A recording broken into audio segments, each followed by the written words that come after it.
Hello there, and welcome to The Sleepy Historian, a quiet corner where the past drifts in softly and forgotten worlds return as gentle stories for the night.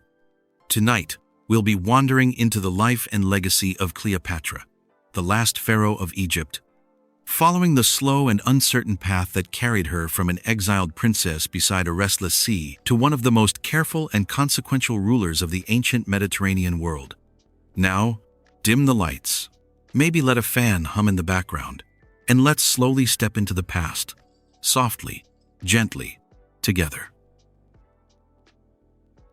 You arrive in Alexandria before sunrise, when the city still belongs mostly to the sea. The harbor water moves in slow, patient folds against the stone quays. Ropes creak softly. Somewhere nearby, a gull calls once, and then becomes quiet again, as if even the birds understand that this hour belongs to listening rather than speaking. Ahead of you, the great lighthouse stands watch over the entrance to the harbor. Its flame is fading now, paling gently as morning gathers along the horizon. Sailors returning from night crossings steer toward it with the careful trust one gives an old companion who has never once failed to appear. This city is young compared to the temples along the Nile, yet it already feels like the center of something large and invisible. Ships arrive here from Cyprus, from Syria, from the islands scattered across the wide blue basin of the Mediterranean. They brought cedar wood, purple dye, glass vessels, and letters sealed with unfamiliar stamps. They also brought rumors. And somewhere not far from where you stand, inside the royal quarter that faces the harbor, a child is growing up among these arrivals. Her name is Cleopatra. At this hour, she is not yet a queen. She is simply a daughter of a complicated royal household, walking marble corridors that still holds the coolness of night. She listens more than she speaks. She watches more than she is noticed. Already, though, the city is teaching her something important. Alexandria is not just a place, it is a crossroads. If you walk a little farther along the quay, you see workers unloading sacks of grain. They move slowly, steadily, lifting each bundle with the same practiced rhythm their fathers used before them. The smell of dry wheat dust hangs in the air like a faint golden cloud. This grain is not meant only for Egypt. Much of it will travel north, across open water, toward Italy, towards Rome. Roman politicians do not always talk about Egypt with warmth, but they talk about its grain with careful attention. A city as large as Rome depends on these shipments the way a garden depends on rain arriving at the right season. Even now, before Cleopatra has taken the throne, the future of her kingdom is already tied to those quiet ships waiting in the harbor. Nearby, a young scribe sits on a low wooden stool next to a stack of cargo tallies. He dips his reed pen into dark ink and marks symbols onto a strip of papyrus. His fingers are stained black along their edges. He works without haste, because the harbor always wakes slowly, like a person stretching after sleep. He pauses once to listen to the sound of waves against the hull beside him. Then he returns to writing. If you stand beside him long enough, you begin to understand that power in Alexandria does not always look dramatic. Sometimes it looks like counting sacks of wheat before sunrise. Beyond the harbor rises another part of the city, quieter but no less important. There, scholars gather in the Mausion, a place where learning is treated almost like a sacred duty. They copy texts, compare star charts, debate philosophy, and measure distances across lands many of them will never see. The great library nearby holds scrolls collected from across the known world. Sailors arriving in Alexandria sometimes find their books politely borrowed before they are allowed to leave again, so copies can be made and preserved. A child raised in this city grows up surrounded not only by soldiers and courtiers, but also by astronomers, mathematicians, translators, and historians. Knowledge moves through the streets here, the way morning wind moves between columns, gentle but impossible to ignore. Cleopatra listens to these voices. She learns Greek, the language of her dynasty. She learns Egyptian, the language of the temples and the river villages. She hears merchants speak Syriac and sailors speak Latin. Each new sound becomes another small doorway through which she can understand the world beyond her palace walls. Later will writers sometimes say she knew many languages, and although ancient numbers are often exaggerated, it is safe to say she knew enough to speak directly with people most rulers needed interpreters to understand. It turns out that listening carefully can be more persuasive than speaking loudly, which is a skill that does not always receive the respect it deserves in political history. As the light strengthens, the palace terraces begin to glow pale gold above the harbor. Curtains stir in upper windows. Servants move quietly along shaded corridors carrying oil lamps that are no longer needed. From somewhere high above the quay, a young princess looks out across the water. She cannot yet know how often Rome will return to her life, or how many decisions will arrive disguised as friendly visits from foreign generals. But she can already see the ships. And slowly, almost without noticing it, you begin to understand that those ships are not only carrying cargo, they are carrying choices. As morning spreads more fully across Alexandria, the city begins to show its layers. From the harbor, where ships arrive carrying grain and rumors, you can walk inland toward streets lined with pale stone colonnades and shaded courtyards. Greek voices echo here most often, spoken by administrators, merchants, and scholars whose families have lived in Egypt for generations, but still think of themselves as visitors in an older land. This is one of the quiet peculiarities of Cleopatra's world. Her family rules Egypt, but they do not come from Egypt. Nearly 3 centuries earlier, after the campaigns of Alexander the Great, one of his generals remained behind to govern this fertile river kingdom. His name was Ptolemy. Over time, his descendants transformed that temporary command into a dynasty. They built palaces along the Mediterranean shore. They governed through Greek language and Greek law. They married within their own family to preserve their authority. And they called themselves pharaohs. Yet the temples along the Nile remember older kings. If you leave Alexandria and travel south, following the river as it bends through fields of barley and long ribbons of irrigation canals, you begin to see another Egypt entirely. Here, the walls of temples are covered with carved figures wearing the double crown of Upper and Lower Egypt. Priests chant in rhythms older than memory.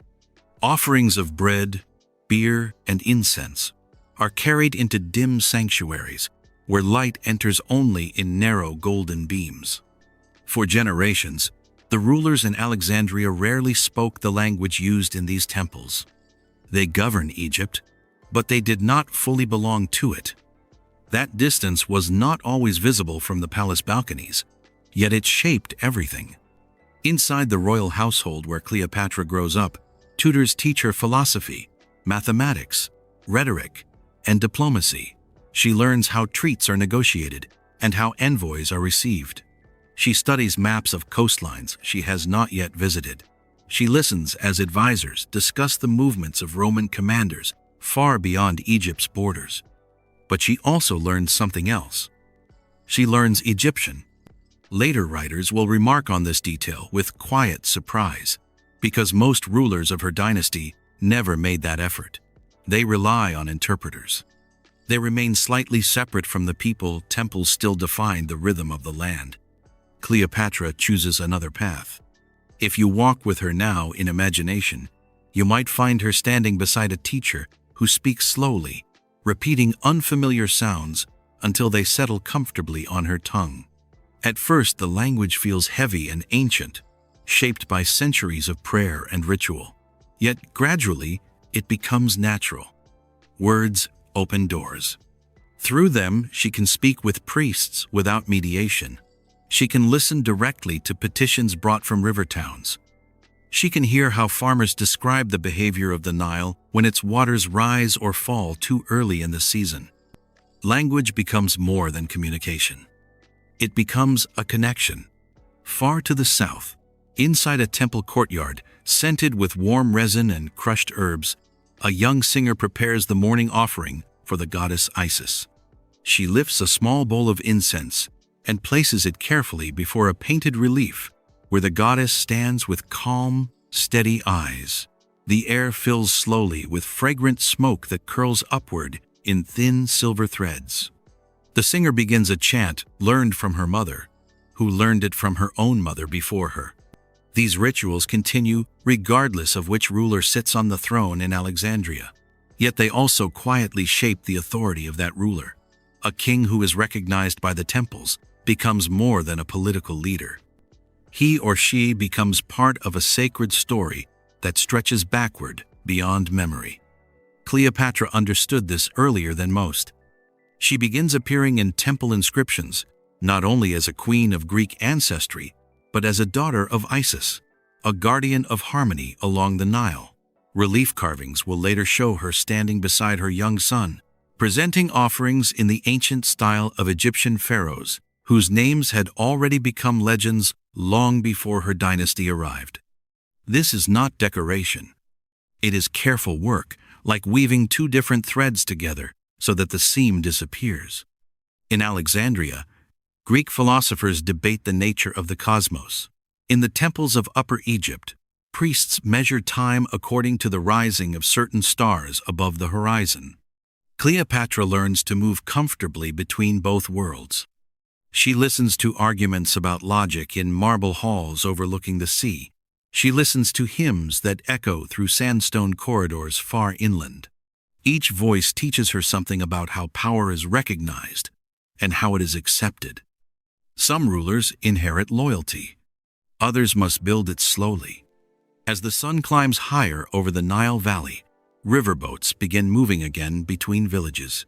Farmers guide wooden plows through damp soil left behind by the last flood season.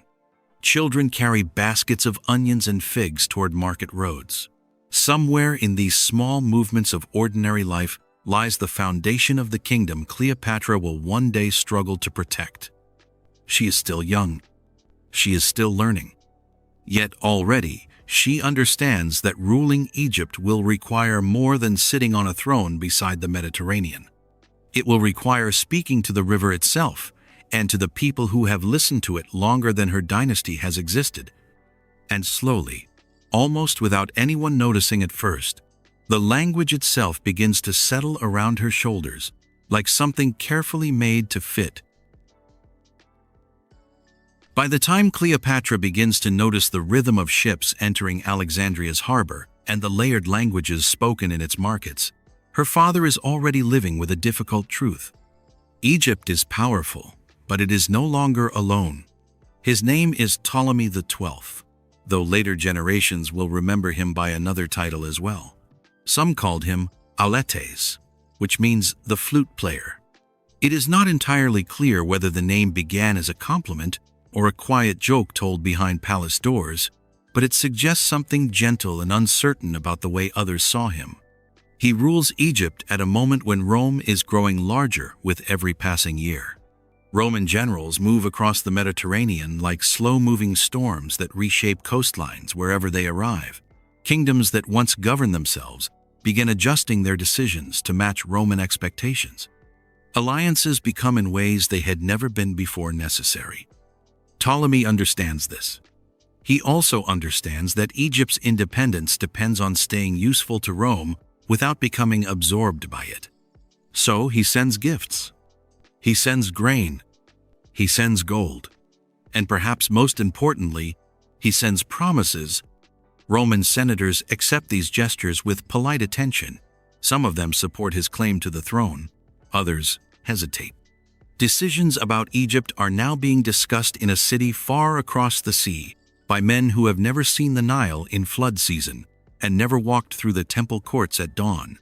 For a ruler of Egypt, this is a new and uncomfortable arrangement. Inside the palace at Alexandria, Cleopatra watches these negotiations unfold slowly, often without explanation. Messengers arrive carrying sealed documents. Advisors gather in shaded halls to speak in careful tones. Courtiers listen at doorways and then repeat what they think they heard to someone else. Even a child can feel when a kingdom is adjusting its posture. Taxes rise during these years. The reasons are rarely spoken aloud in simple language, but they are understood. Supporting Roman alliances is expensive. Maintaining loyalty at home while seeking approval abroad requires resources that must be gathered from fields and towns scattered along the river valley. Far to the south, where the Nile spreads into smaller channels after the floodwaters withdraw, a surveyor walks slowly across damp ground with a measuring cord looped over one shoulder. He pauses beside a stone marker half buried in silt and wipes its surface clean with the edge of his linen sleeve. Each year, after the river retreats, boundaries must be measured again. Fields shift. Banks change shape. Ownership must be confirmed. He marks a new line in his record tablet, adjusting the limits of a farmer's land by only a few careful steps. These small changes matter. They determine how much grain will be collected, how much tax will travel north, and how much support the palace can promise to its distant allies. Power often begins with measurements no one else notices. Meanwhile, the king's position grows less secure. Opponents inside Egypt question his policies. Some believe he has given too much away. Others fear that Roman involvement will only deepen if it is invited too often. Voices rise in temple courtyards and market squares. Rumors move faster than official announcements. Eventually, the tension becomes too strong to ignore. Ptolemy leaves Egypt. For a time, the throne stands without him. Cleopatra is still young when this happens, yet the absence of a ruler is something no palace can completely conceal. Servants speak more quietly. Guards change their routines. Visitors arrive with questions instead of gifts. Across the sea, however, negotiations continue. Ptolemy travels to Rome and asks for help reclaiming his crown. He brings money. He brings promises. He reminds Roman leaders that Egypt remains valuable, especially as a steady source of grain for their growing population. After a period of uncertainty, Roman forces escort him back. Soldiers from another land march along the Nile roads. Their armor catches the sunlight in unfamiliar patterns. Their presence restores the king, but it also leaves behind a memory that cannot easily be forgotten. Egypt's throne can now be defended from outside its borders. Cleopatra sees this. She watches as her father resumes his place in the palace. She listens as advisors speak about loyalty, tribute, and alliances that must be maintained carefully if Egypt is to remain independent. She begins to understand that diplomacy is not only about friendship. Sometimes it is about survival disguised as cooperation. The experience settles quietly into her thinking. Years later, when Roman commanders stand again inside the halls of Alexandria, she will already know how such visits begin. And perhaps more importantly, she will know how they end. As evening approaches along the Nile Valley, the irrigation surveyor closes his tablet and lifts his cord once more across his shoulder. Behind him, the fields stretch outward in neat lines that will soon fill again with young green shoots. The river continues its slow movement toward the sea, indifferent to kings and treats alike. Yet somewhere, a princess is learning that rivers are upstream, not the only forces that shape a kingdom's future. Sometimes the currents come from across the water. And quietly, almost without anyone saying so directly, you begin to understand why the young girl watching these events will grow into a ruler who never mistook friendship with Rome for safety. When Cleopatra first became queen, the city did not change all at once. Alexandria wakes the same way it always has, with the harbor lifting slowly into morning light, and merchants unlocking wooden shutters along the colonnaded streets. Courtiers still gather in shaded halls to exchange news from the islands. Scribes still bend over their tablets, copying orders that travel quietly out toward the river towns. Yet something inside the palace has shifted. The throne now belongs to Cleopatra. Not to her alone, of course. According to the custom of her dynasty, she rules beside her younger brother, Ptolemy XIII. Their names appear together on official documents. Their portraits share the space on coinage. Their authority is meant to move in parallel, like two stars traveling across the same portion of the night sky. But stars do not always travel at the same speed. Ptolemy is still very young when this arrangement begins, and much of his influence rests in the hands of advisors who speak on his behalf. These men stand close to him during audiences. They interpret petitions before he hears them. They shape decisions before they are announced. Cleopatra notices this immediately. Inside the palace corridors, conversations begin to divide themselves into quiet groups. Some officials approach her directly, bringing reports about grain deliveries, temple repairs, and taxation schedules.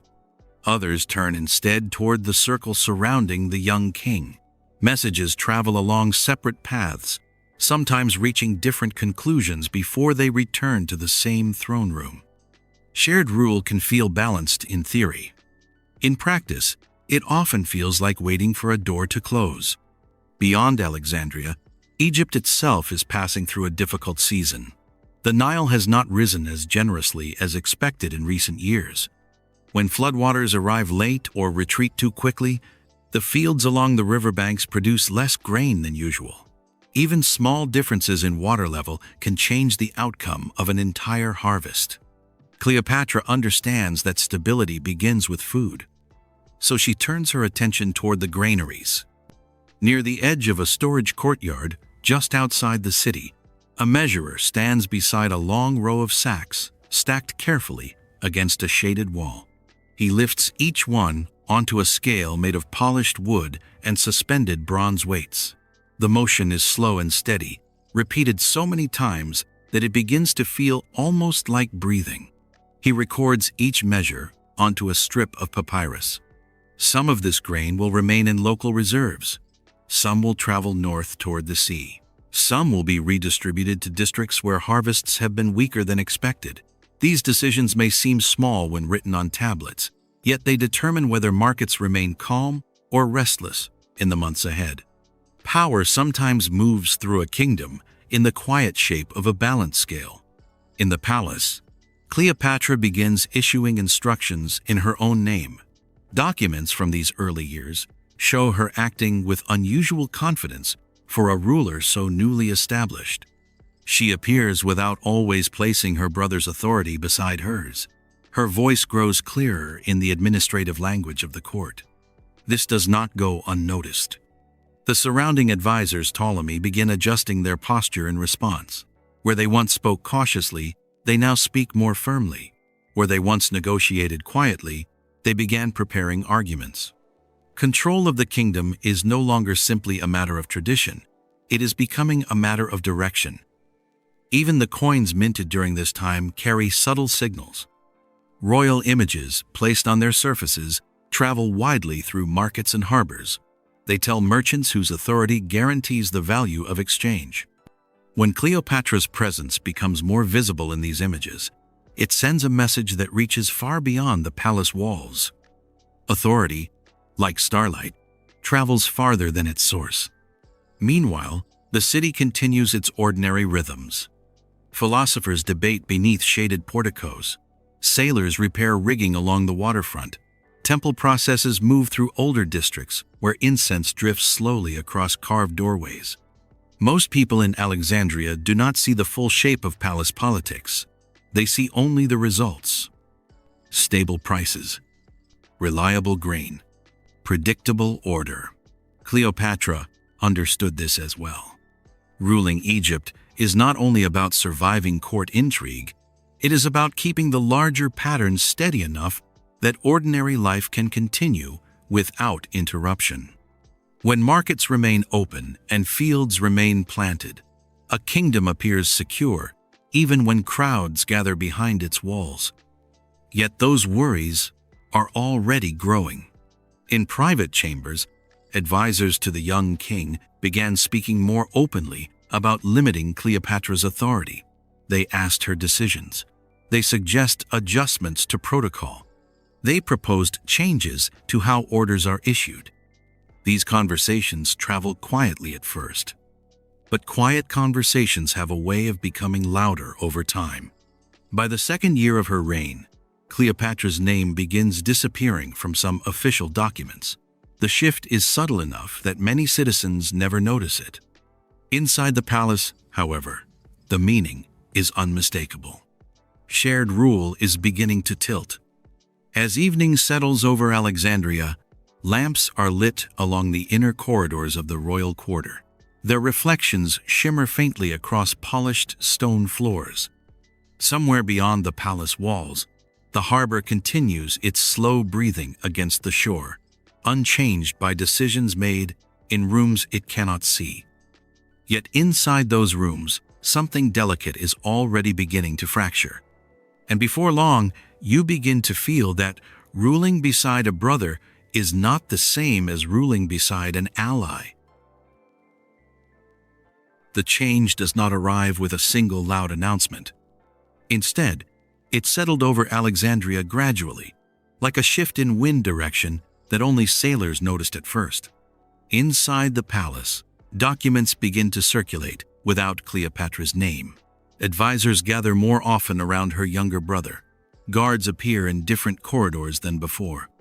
Messages take longer to reach her chambers, and when they arrive, they carry fewer details than they once did. Authority is rarely taken all at once. More often, it is lifted away in careful portions.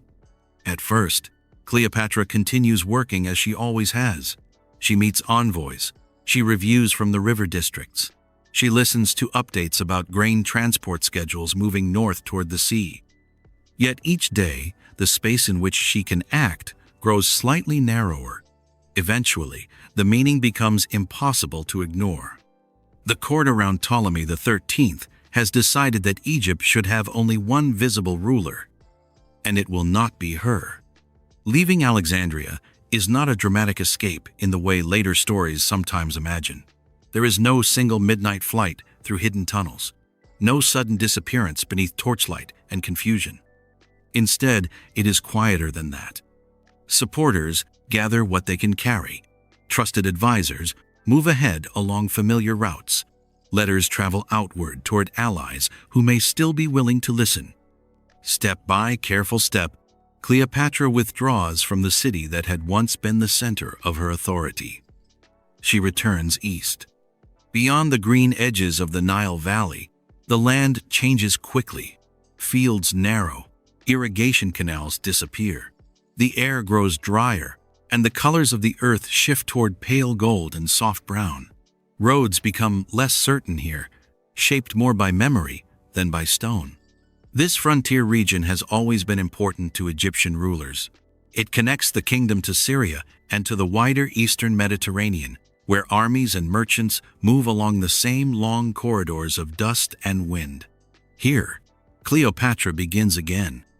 At first, her position seemed fragile. She no longer controls Alexandria. She does not command the royal fleet. She cannot issue orders that travel automatically along the river. Yet she still carries something more valuable than a palace. She also acts legitimately. Many officials still recognize her as queen. Temple authorities remember her offerings. Regional commanders know that dynastic tradition supports her claim. These quiet forms of recognition do not disappear simply because she has left the capital. They travel with her. Near sunset, along a narrow track that follows the edge of a low ridge overlooking the frontier plain, a caravan guide adjusts the rope harness on a line of pack animals, moving slowly behind him. The bells hanging from their saddles ring softly each time the wind shifts direction. He pauses to study the horizon. Travelers in this region learn to read distance by sound as much as by sight. A faint echo may mean another caravan approaching. A sharper rhythm may suggest mounted riders moving faster than merchants usually travel. Silence itself sometimes carries information. The air is calm tonight. He signals the group behind him to continue forward. The animals move again, their shadows lengthening across the sand as the last light fades. Somewhere not far from this road, Cleopatra's small traveling court is beginning to take shape. Messengers arrive with cautious promises of support. Local leaders offer provisions.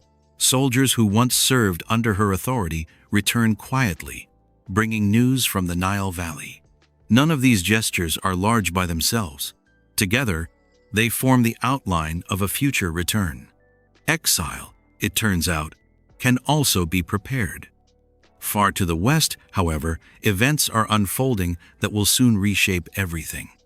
Across the Mediterranean, Rome itself is entering a period of uncertainty. Powerful generals no longer agree on how the republic should be governed. Armies move not only against foreign enemies, but sometimes against fellow citizens.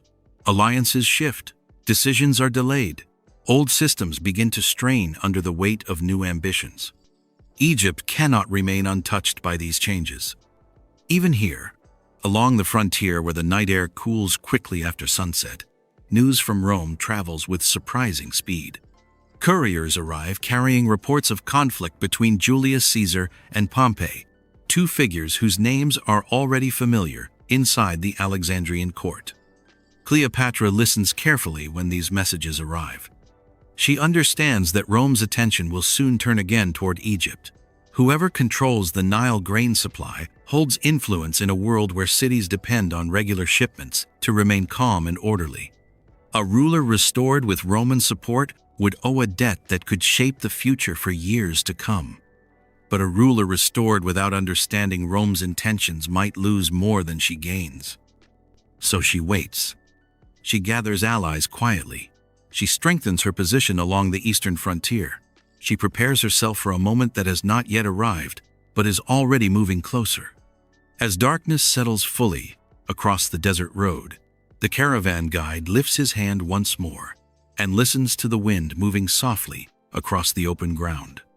Somewhere far beyond the horizon, another traveler is crossing the sea toward Egypt. He does not yet know that he is approaching a queen in exile, and she does not yet know how closely their paths are about to meet. But the distance between them is already growing smaller with every passing night. By the time Julius Caesar arrived in Egypt, the Mediterranean world is already shifting beneath everyone's feet. He does not come as a peaceful visitor. He comes in pursuit of another Roman general. Pompey the Great, once his ally and now his rival, has crossed the sea, seeking refuge after defeat in Greece. Egypt, with its wealth and long-standing relationship with Rome, seems a reasonable place to request protection. The advisors surrounding Ptolemy XIII receive him with formal courtesy at first, but they are afraid. They believe that offering Caesar a dramatic gesture of loyalty will secure his support for their young king, and so they make a decision that cannot be undone. Pompey is killed before he can even step fully back onto Egyptian soil. When Caesar arrived in Alexandria shortly afterward and was presented with the news, he did not react as they expected. Instead of gratitude, he shows something closer to disappointment. Whatever Pompey had become in the struggle for power, he had once been a consul of Rome and a partner in governing its vast territories. His death, arranged by foreign advisors, feels less like assistance and more like interference. Now Caesar must decide how to respond. He entered Alexandria not as a conqueror, but not entirely as a guest either. He brings only a limited number of soldiers with him, yet his authority travels ahead of him like a long shadow across the marble floors of the royal quarter. Inside the palace, Cleopatra learns that the moment she has been waiting for has finally arrived. She knows that Caesar's presence changes everything. Egypt cannot ignore him. Her brother's advisors cannot control him, and she cannot afford to remain absent while decisions about her kingdom are being discussed in rooms she no longer enters. So she prepares to return. Later storytellers will describe her arrival in many different ways. Some speak of carpets. Others describe bundles of cloth carried quietly through guarded doors. The exact details are uncertain, but the meaning of the moment is clear enough. She enters the palace unseen. Imagine the corridors at night. Servants move softly between columns. Lamps burn low along the walls. Outside, the harbor continues its slow breathing against the stone quays. unaware that a queen is walking once more through the halls she had been forced to leave behind. Cleopatra does not arrive with soldiers. She arrived on time. When she finally stands before Caesar, she is not simply asking for help, she is presenting him with a choice. Supporting her claim to the throne would restore stability to Egypt under a ruler already familiar with Rome's importance. Ignoring her would leave the kingdom divided at a moment when Caesar cannot afford uncertainty along the southern edge of the Mediterranean. Political arguments are often strongest when they appear to solve more than one problem at once. Caesar listens. He is already accustomed to negotiating with kings and generals across a wide range of territories. Yet, Cleopatra offers something unusual. She understands both the traditions of Egypt and the expectations of Rome. She speaks directly, without needing interpreters. She presents herself not as a dependent ruler waiting for rescue, but as a capable partner of maintaining order in a region essential to Rome's food supply. This matters more than later legends sometimes admitted. Rome depends heavily on grain arrival from Egypt. Interruptions to that supply could create unrest far away in the crowded streets of the capital. A stable Egyptian throne serves Caesar's interests as much as Cleopatra's. So he decides to intervene. The conflict that followed became known as the Alexandrian War. Fighting spreads through parts of the city as forces loyal to Ptolemy XIII resist Caesar's decision. Fires break out along the waterfront. Barricades appear in narrow streets. Ships are burned to prevent them from falling into enemy hands. Smoke drifts through the royal quarter. Inside the palace corridors, a lamp attendant moves carefully from doorway to doorway, relighting flames that have been extinguished by the movement of soldiers and servants rushing past. His hands smell faintly of oil and ash. Each small flame he restores pushes back the darkness only a little. Yet together they keep the passageways usable for messengers carrying urgent instructions between rooms. Wars are often reminded of their battles, but they are lived through moments like these. Gradually, Caesar's position strengthens. Reinforcements arrive. Resistance weakens. During the fighting, Ptolemy XIII disappeared, later said to have drowned while attempting to flee across the Nile. Whether the river carried him away quickly or slowly, it carried away his claim to the throne as well. Cleopatra returns to power. Officially, she now rules alongside another younger brother, following the traditions of her dynasty. In practice, however, her authority has been restored through a partnership that will shape the future of Egypt for years to come. Caesar remained in Alexandria for some time after the conflict ended. Together, they travel along the Nile, observing the landscapes that support the kingdom's wealth. They visit temples whose inscriptions link Cleopatra's rule to the long line of earlier pharaohs. They discuss administration, alliances, and the uncertain future unfolding across Rome itself. Somewhere during this period, a child will soon be born. But even before that moment arrives, something important has already changed. Cleopatra is no longer a ruler in exile. She is once again Queen of Egypt, and now she stands beside one of the most powerful figures in the Mediterranean world, at exactly the moment when Rome's future is still undecided. And before long, you begin to understand that this meeting was not only about reclaiming a throne, but about choosing the direction Egypt will follow for an entire generation.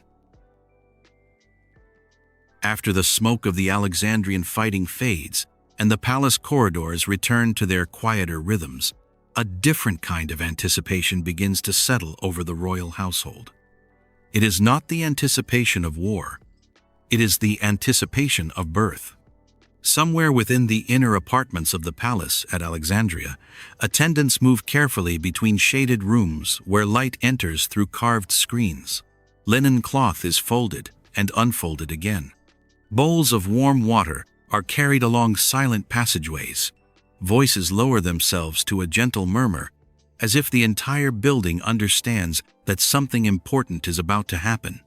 Cleopatra is no longer only a restored queen. she is about to become a mother. When the child is born, he receives a name that carries both tradition and intention. He is called Ptolemy XV, according to dynastic custom. Yet another name soon travels farther and faster across Egypt. People began calling him Caesarion. It means, in a quiet and delightful way, the little Caesar. Names in royal household are never chosen casually. They move outward through temples and markets, through scribal offices and harbor warehouses, carrying messages about the future as clearly as any proclamation carved into stone. For Cleopatra, this child represents more than family continuity. He represents connection. His existence links Egypt to one of the most powerful figures in the Mediterranean world, at a moment when alliances are still uncertain and the shape of Rome's future remains unsettled. If you stand now, in imagination, inside a temple courtyard along the Nile, you might see how this connection begins to take visible form. At Dendera, far to the south of Alexandria, craftsmen carve reliefs into warm sandstone walls that show Cleopatra standing beside her son before the goddess Hathor. The figures are arranged according to patterns used by pharaohs long before the arrival of her dynasty. The queen wears the traditional crown. The child stands beside her in miniature royal posture. These images are not simply decorative. They are statements. They tell priests, pilgrims, and travelers moving along the river that Egypt still has a living royal line. They suggest continuity with centuries of earlier rulers whose authority had always been expressed through temple ritual as much as through palace decree. Stone can speak slowly, but it speaks for a very long time. Inside the palace at Alexandria, the child's earliest days pass quietly. Near a shaded lattice window that opens toward the gardens, a wet nurse rocks him gently in her arms. The breeze moving in from the direction of the Nile carries the faint scent of water, plants, and warm earth. Somewhere nearby, servants are preparing evening lamps. Their small flames appear one by one along the corridor walls as the light begins to soften. The nurse hums a simple melody that has no official place in court ceremony, but belongs instead to the long memory of ordinary household items across Egypt. The child listens without understanding, his breathing slow and even, as though the rhythm itself is enough. Outside these rooms, however, his presence is already changing the language of diplomacy.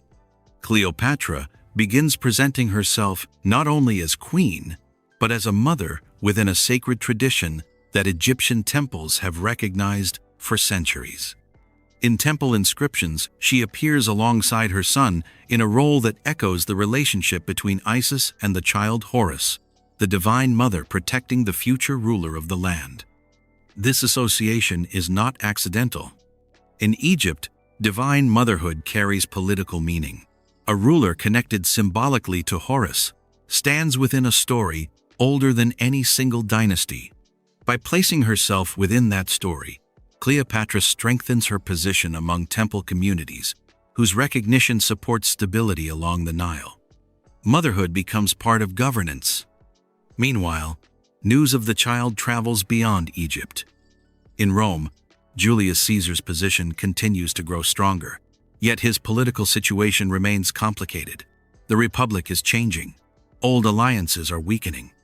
New ambitions are beginning to appear in unexpected places. A child connected to Caesar's name may seem distant from these struggles at first, yet such connections are never entirely ignored in Roman political thinking. For Cleopatra, the existence of Caesarion creates both opportunity and uncertainty. Opportunity, because it strengthens her claim to rule as the mother of a living heir tied to Rome's most powerful leader. Uncertainty, because succession in Rome does not follow the same patterns as succession in Egypt. Recognition there depends on acceptance by senators, generals, and public opinion as much as on family connection. So she proceeds carefully. She does not immediately press the child's claim beyond Egypt's borders. Instead, she allows temple imagery, royal titulature, and court ceremony to establish his presence gradually. Stability grows best when it appears naturally rather than suddenly. Even the daily routines of the palace begin to adjust themselves around this small new center of gravity. Messengers entering the audience halls pause to bow not only to the queen, but also toward the chamber where the child rests. Scribes begin including his name in formal language describing the royal household. Priests preparing festival processes speak of continuity rather than uncertainty. A kingdom that has seen many succession struggles before recognizing the quiet reassurance of an heir. Yet far beyond Alexandria's harbor, events are already unfolding that no temple carving can control. Across the sea, the political balance in Rome is beginning to shift again. Alliances that once seemed stable are loosening. Rivalries that had been temporarily quiet are beginning to speak more loudly. Cleopatra cannot yet know how quickly those changes will arrive at her own shores. But even now, as evening air moves gently through the palace gardens, and the child Caesarion sleeps beside the lattice window, the world beyond Egypt is preparing another turning point. And somewhere across the water, Rome itself is already beginning to fracture. After the fighting in Alexandria ends, the city does not celebrate loudly. Instead, it returns to work. Ships begin arriving again at regular intervals, their sails pale against the early morning sky as they enter the harbor channel beneath the watchful height of the lighthouse. Ropes are lowered. Cargo ramps creak into place. Sailors carefully step onto stone quays, still marked by faint traces of smoke from the recent conflict. War leaves marks, but trade leaves movement. Cleopatra understands that recovery begins here, beside the water. Egypt's strength has always rested partly in its fields along the Nile and partly in its harbors along the Mediterranean shore. Grain grown far inland must travel north through canals and riverboats before it reaches Alexandria. From there, it continues outward again, toward cities whose survival depends on predictable deliveries. If those deliveries pause, uncertainty spreads quickly. So she restores the rhythm. Officials return to their posts along the harbor offices. Storage courtyards reopen. Scribes prepare new tallies for incoming shipments. The work appears ordinary from a distance, yet each completed entry signals that confidence is returning. Near one of the warehouse doorways, a dockside school sits beside a low wooden table where several bundles of papyrus lie, arranged in careful rows. A small oil lamp burns beside him, even though daylight still lingers outside. Its glow steady allows him to continue working as evening approaches. He counts amphorae filled with oil. He records sacks of grain. He notes crates of glass vessels arriving from eastern ports. Each mark he places on the page helps restore a system that connects villages along the Nile to markets across the sea. Recovery is often measured in numbers no one reads aloud. At the same time, Cleopatra begins adjusting the kingdom's coin circulation. Coins travel farther than proclamations. They pass from farmer to merchant, from soldier to ship captain, from temple treasurer to caravan leader. When their weight and appearance remain stable, people trust the authority that issued them. When they change too suddenly, uncertainty follows. So the bronze coinage used in everyday exchange receives careful attention. New issues appear bearing familiar royal imagery. Their metal content is controlled. Their distribution moves gradually through markets already accustomed to earlier currency. The goal is not to surprise the population with dramatic reform, but to steady expectations after the disruption of war. A coin small enough to fit inside a palm can carry reassurance across an entire country. Meanwhile, beyond Alexandria's western harbor walls, another network is also beginning to move again. Along the Red Sea coast, ports that connect Egypt with Arabia and regions farther east resume their quiet traffic. Ships loaded with incense, spices, woven fabrics, and rare woods follow routes shaped by generations of sailors who read seasonal winds as carefully as scribes read official decrees. These routes matter more than they sometimes appear. They allowed Egypt to remain connected not only to Rome, but to a wider commercial world stretching toward lands where different languages and customs shape trade in ways unfamiliar to Mediterranean merchants. By encouraging these connections, Cleopatra strengthens the kingdom's independence, while still maintaining cooperation with Roman partners who depend on Egyptian grain. Balance becomes a kind of navigation. Inside Alexandria itself, merchant households begin reopening counting rooms that had remained closed during the fighting. Contracts are rewritten, loans are renewed, storage inventories are checked once again. Confidence returns slowly, like a craftsperson repairing a woven net, strand by strand, until it can hold weight again. Cleopatra works closely with these urban elites. They understand shipping schedules. They understand price stability. They understand how quickly uncertainty can spread if trust disappears. Together, they restore the flow of goods moving between river districts, harbor warehouses, and overseas markets. Even temple estates take part in this recovery. Priestly administrators responsible for managing agricultural lands ensure that harvest records remain accurate and deliveries remain predictable. Offerings continue. Ritual calendars remain unchanged. In a kingdom where religion and economy often overlap, stability in one supports stability in the other. The city begins to breathe more easily. Morning markets grow louder again. Fish sellers call out their prices beside the quay. Donkey carts return to the narrow streets carrying baskets of figs and onions from nearby gardens. Children follow their parents through shaded colonnades where merchants arrange dyed cloth in bright folds along wooden tables.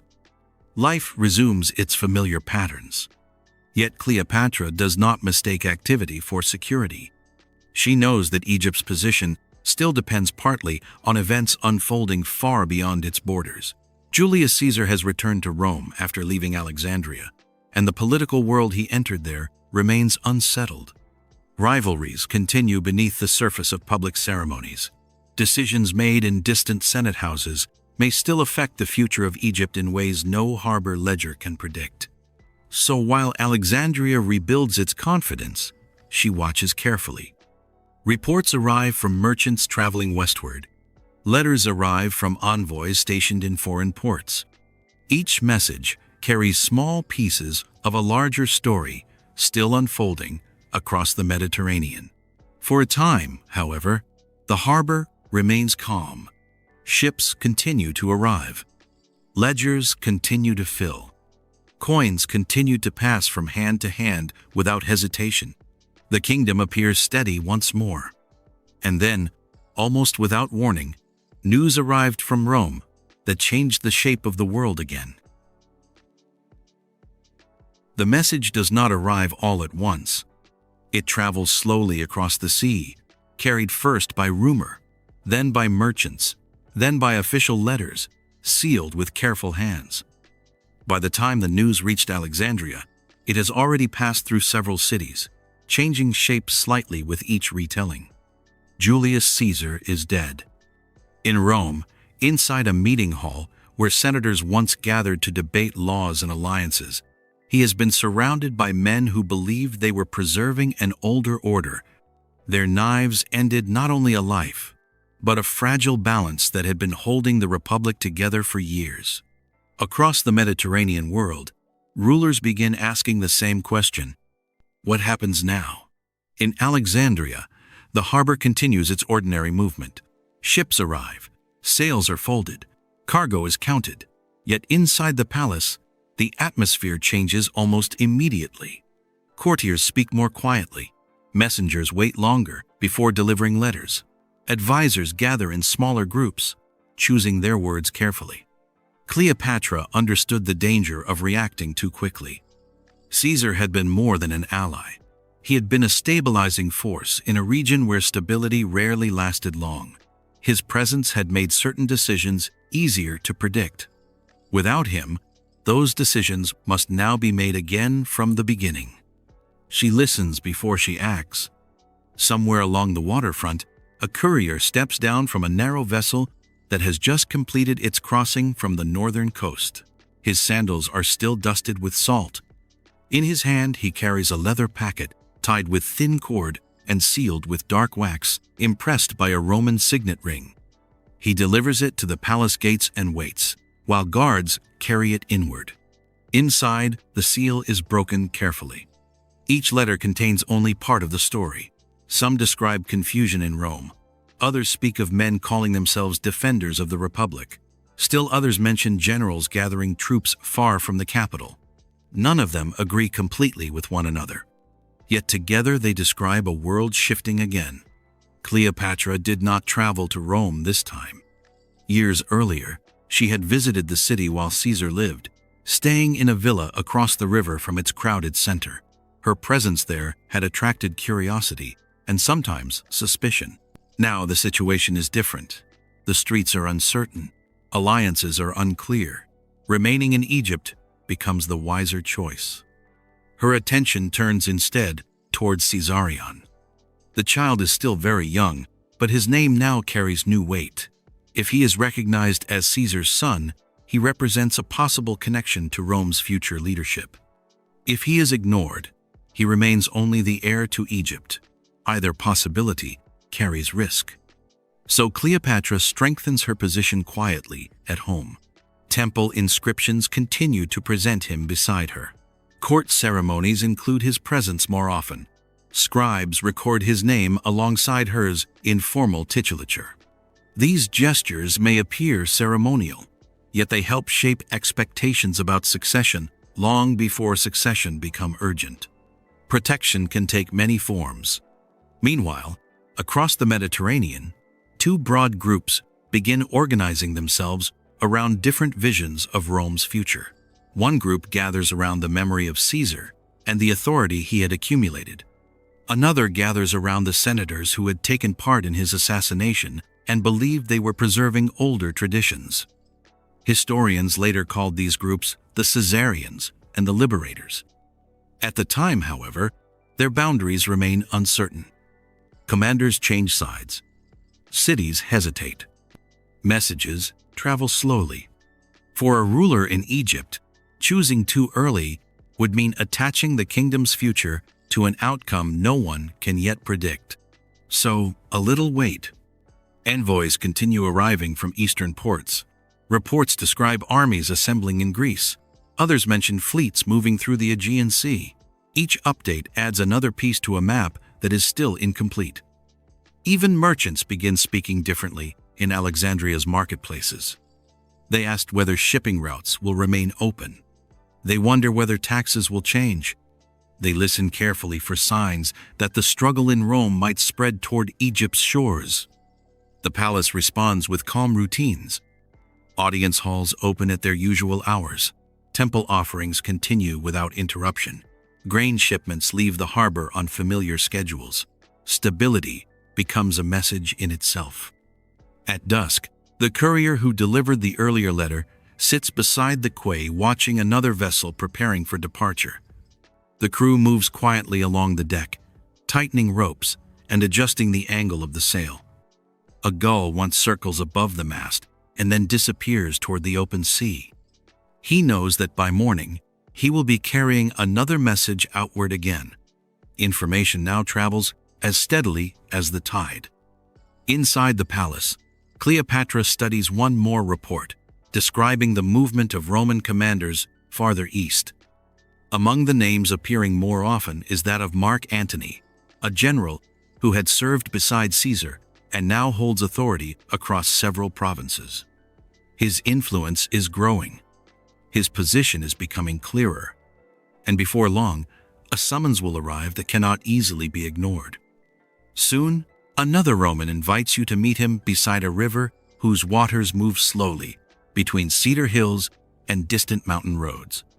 And once again, the future of Egypt will begin to shift in response. The summons arrive from the north, carried along the same sea routes that have already delivered so many decisions to Alexandria before. This time, however, the request is different. Mark Antony, now one of the most powerful figures in Rome's eastern territories, asks Cleopatra to meet him in the city of Tarsus. The invitation is formal, but its meaning is unmistakable. He expects an explanation of Egypt's position during the recent conflicts that followed Caesar's death. He expects loyalty. Perhaps he expects submission. Cleopatra prepares something else instead. Rather than traveling quickly with a small escort, she chooses to arrive slowly. The journey itself becomes part of the message.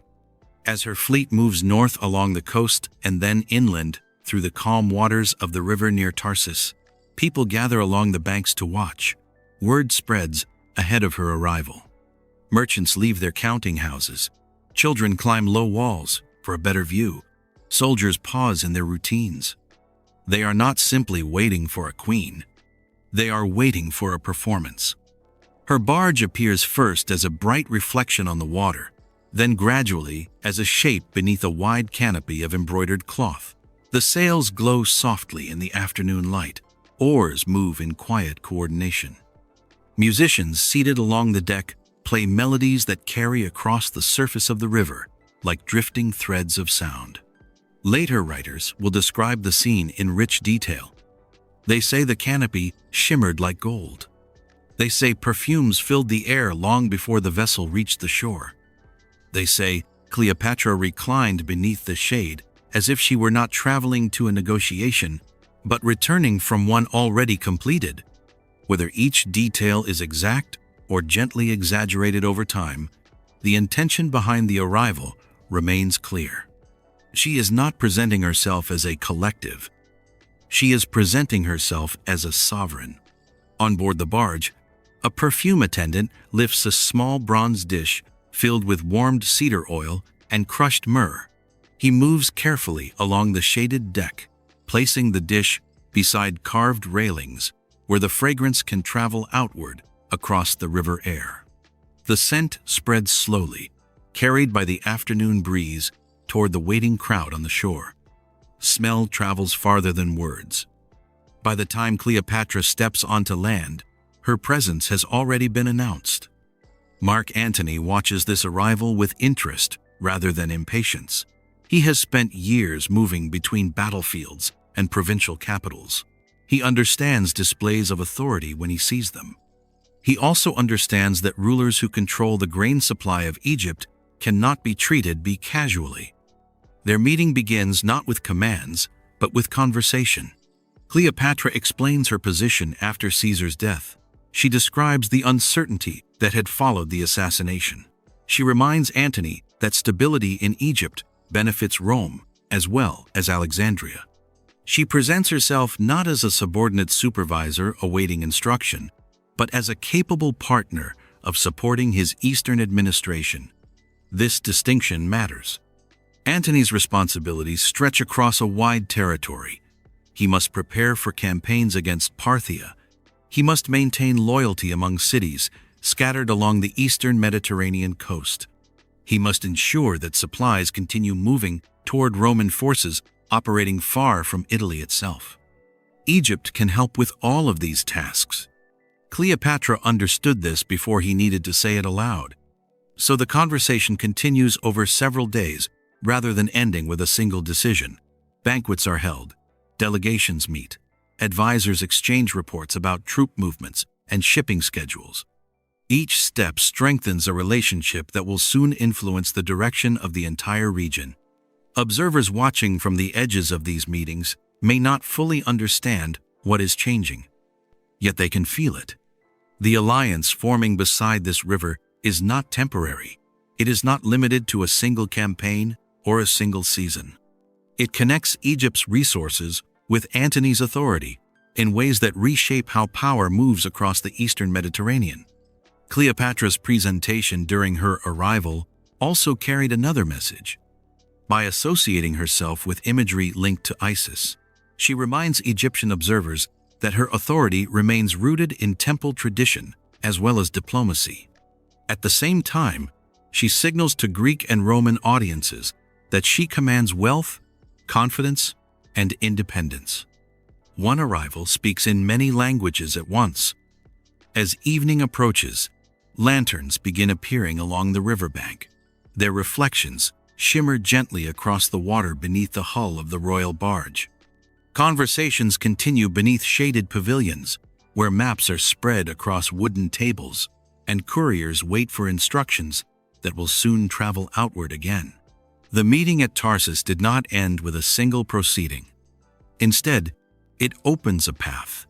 In the months that follow, Cleopatra and Antony will continue working together in ways that influence campaigns, territories, and succession plans across the eastern half of the Mediterranean world. What began as a summons became a partnership, and slowly, almost without anyone noticing the exact moment when it happened, the balance of power across the eastern Mediterranean begins to reorganize itself around you. After the meeting beside the river at Tarsus, Cleopatra does not return to Alexandria unchanged. The journey south carries with it a new understanding of Egypt's place within a shifting Mediterranean world. What began as a cautious diplomatic exchange has become something steadier, something wider in its reach. Cleopatra and Mark Antony now share more than conversation. They share responsibility. Antony's authority stretches across a broad region that includes cities along the coast of Asia Minor, territories near Syria, and the long frontier facing the Parthian Empire in the east. These lands are difficult to manage from Rome alone. They require ships, supplies, and reliable partners who understand local conditions. Egypt offers all three. In Alexandria's harbors, shipyards begin working with renewed purpose. Cedar timbers arrive from the Levant. Iron fittings are shaped by craftsmen who have learned their trade through generations of maritime building. Sailcloth is measured carefully before being cut and stitched into broad panels capable of catching the strong winds that move across open water. Near the edge of one of these shipyards, a shipwright kneels beside the curved rib of a vessel, still resting on its wooden supports. He runs his hand along the grain of the cedar, listening as he taps it lightly with a small mallet. The sound tells him whether the timber will hold firm when waves strike the hull months from now. Ships, like alliances, depend on hidden strength as much as visible shape. Cleopatra's contribution to Antony's eastern administration does not stop with shipbuilding. Egypt's treasury also plays a role in supporting campaigns planned far beyond the Nile Valley. Maintaining armies along distant frontiers requires food, pay, and transport. Grain shipments move north once again, not only toward Italy, but toward staging areas where Roman forces prepare for future operations. These movements rarely appear in ceremonial records, yet they shape outcomes just as surely as victories on open battlefields. In return, Antony recognized Cleopatra's authority in territories that had previously remained under Roman supervision. Cyprus returns to Egyptian control. Portions of the Syrian coast fall within her administrative reach. These adjustments may seem modest on a map drawn from a distance, yet they strengthen Egypt's position along important maritime corridors. Control of coastline means control of movement. Control of movement means influence. Meanwhile, Antony's attention turns increasingly toward the eastern frontier, where the Parthian Empire stands as Rome's most persistent rival beyond the Euphrates River. Campaigns in that direction require careful preparation. Supply routes must remain secure. Coastal cities must remain cooperative. Fleets must be ready to move quickly between staging points. Cleopatra's support helps make these preparations possible. She understands that strengthening Antony's position in the east also strengthens Egypt's own security. A stable frontier reduces the likelihood that conflict will move southward toward the Nile. Cooperation becomes a form of protection. At the same time, their partnership begins to reshape expectations among observers across the Mediterranean. In Rome, some senators grow uneasy as reports arrive describing the closeness of this alliance. They worry that authority in the eastern provinces may be drifting too far from the capital's influence. They listen carefully to rumors carried by merchants returning from Alexandria. where Antony now spends longer periods than before. In Egypt, however, the partnership appears differently. Temple officials continue their rituals without interruption. Harbor merchants see trade expanding rather than shrinking. Court scribes record new titles and territorial arrangements that confirm Cleopatra's growing reach beyond the Nile Valley. Stability remains visible. Sound carries these impressions outward in subtle ways. Along the docks of Alexandria, the steady rhythm of hammer against timber continues day after day as new vessels take shape. In audience halls, messengers read aloud reports from coastal governors describing improved security along shipping routes. In temple courtyards, chants mark seasonal festivals proceed according to calendars that have changed little in centuries. Together, these sounds form a pattern that suggests continuity rather than disruption. Cleopatra understood how important that pattern is. She does not present this alliance as dependence on Rome.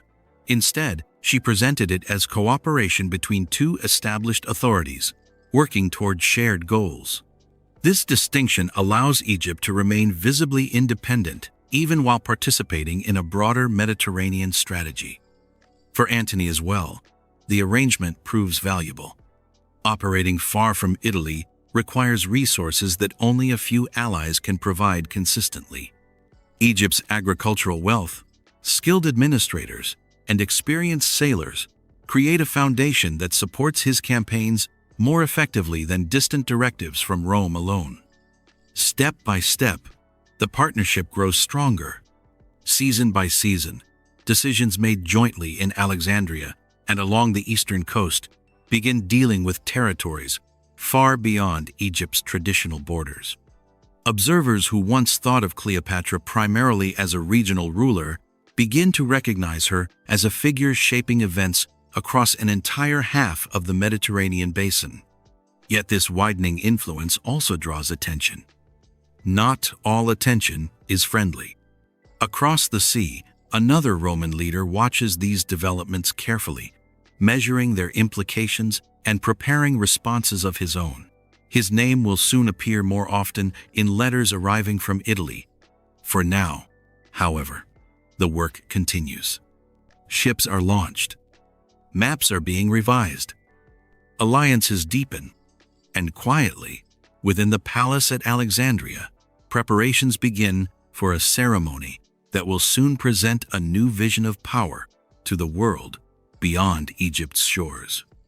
Soon, a gathering in Alexandria will redraw the map of the world. In Alexandria, ceremonies rarely happen without preparation. Weeks before the gathering, that later generations will call the Donations of Alexandria, workers begin arranging platforms inside the royal quarter. Carpenters measure wooden frames. Cloth hangings are unrolled and inspected for tiers. Messengers carry invitations through the city and beyond its walls toward regional officials expected to attend. Something important is being assembled. Cleopatra understood the value of visibility. Authority spoke quietly. Inside palace chambers can remain uncertain. Authority displayed before testifying becomes memory. When people see power arranged carefully in space, they begin to accept its shape more easily. So this ceremony is not only political. It is theatrical in the most deliberate sense of the word. At night, inside a chamber near the main audience court, a royal scribe sits beside a low table where several fresh papyrus rolls lie waiting. He read aloud the formal titles that will soon be proclaimed before the assembled crowd. Each phrase must be written exactly. Each name must appear in its correct order. Torchlight moves gently across the surface of the scroll as he copies the final version that will be carried into the ceremony the next morning. Words prepared in advance can travel far beyond the room where they are written. When the day arrives, the royal family appears before a carefully gathered audience that includes soldiers, officials, temple representatives, and visitors from neighboring territories. The arrangement of the platform itself carries meaning. Cleopatra is seated in the center. Around her stand her children. Beside her stands Mark Antony. This arrangement is not accidental. It presents a vision of continuity stretching outward from Egypt toward a wider Eastern world. During the ceremony, titles are announced one by one. Cleopatra is named Queen of Kings. Her son, Caesarion, is presented as King of Kings, a title that suggests authority not limited to a single land, but extending across several territories at once. The words echo older traditions from Eastern monarchies, where rulers describe themselves as guardians over many peoples, rather than a single city. The younger children receive territories associated with regions along the eastern Mediterranean coast and beyond. Each assignment is symbolic as much as administrative. It suggests a future in which authority is shared across a network of allied lands, connected through dynastic bonds, rather than governing directly from Rome. Maps do not change immediately when such words are spoken, but expectations begin to change very quickly. For observers in Alexandria, the ceremony feels like confirmation that Egypt stands at the center of a new political arrangement taking shape across the eastern Mediterranean. The presence of Caesarion beside Cleopatra strengthens the idea that her dynasty continues through both Egyptian and Roman connections at once. For temple officials, the event also carries religious significance. Royal imagery presented during the ceremony echoes familiar traditions from earlier Egyptian coronation rituals. Titles spoken aloud before priests and citizens alike strengthen the sense that the royal household remains anchored in sacred continuity, even while extending its influence beyond the Nile Valley. Sound travels across the courtyard as bronze trumpets mark each announcement. Silk banners move gently in the afternoon air. Watch crowds carefully. Moments like this are remembered long after the voices that first spoke they fell silent. Yet beyond Egypt's borders, the reaction is very different. In Rome, reports the ceremony arrive slowly at first, then more often as merchants and envoys repeat what they have heard. Each retelling adds emphasis to details that seem unfamiliar to Roman political traditions. The title, King of Kings, sounds especially troubling to senators accustomed to a system that still speaks the language of republican authority, even while power gathers around individual leaders. Some begin asking whether Antony is creating a rival center of rule in the East. Others wonder whether Cleopatra's influence has grown too strong. Among those listening most carefully is Octavian, the young man who has inherited Caesar's political position in Rome. He understands that ceremonies can shape opinion as effectively as armies.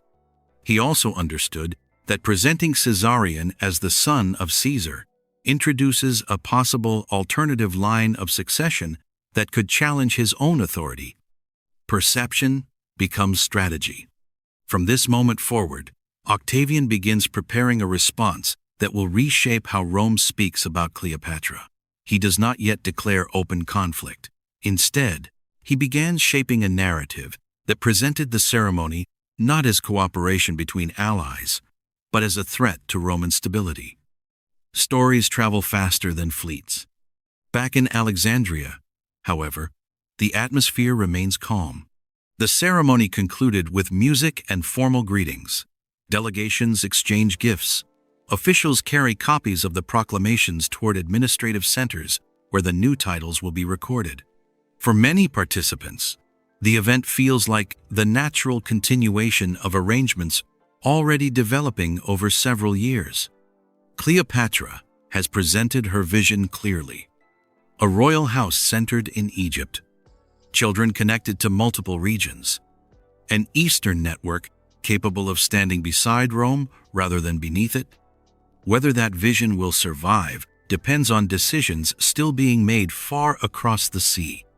As evening settles over the harbor and torches begin appearing along the palace walls, the scribe who copied the proclamations earlier in the day rolls his remaining papyrus sheets carefully and ties them with thin cord. He knows that these documents will travel outward tomorrow, carried by messengers towards cities that will read them differently depending on their loyalties. Ceremonies end quickly. Consequences do not. And somewhere beyond the horizon, a young Roman leader is already preparing a very different story about what this ceremony means. Long before ships are launched and soldiers begin marching toward distant shores, another kind of conflict is already unfolding far from Alexandria. It takes place in Rome. There, inside the crowded spaces of the Forum, where voices travel easily between columns and statues, a careful story begins to take shape. It is not written all at once. It grows gradually, carried through speeches, rumors, and symbols stamped onto the small bronze surfaces of everyday coins. Octavian understands something important. Wars are easier to win when people already believe they are necessary.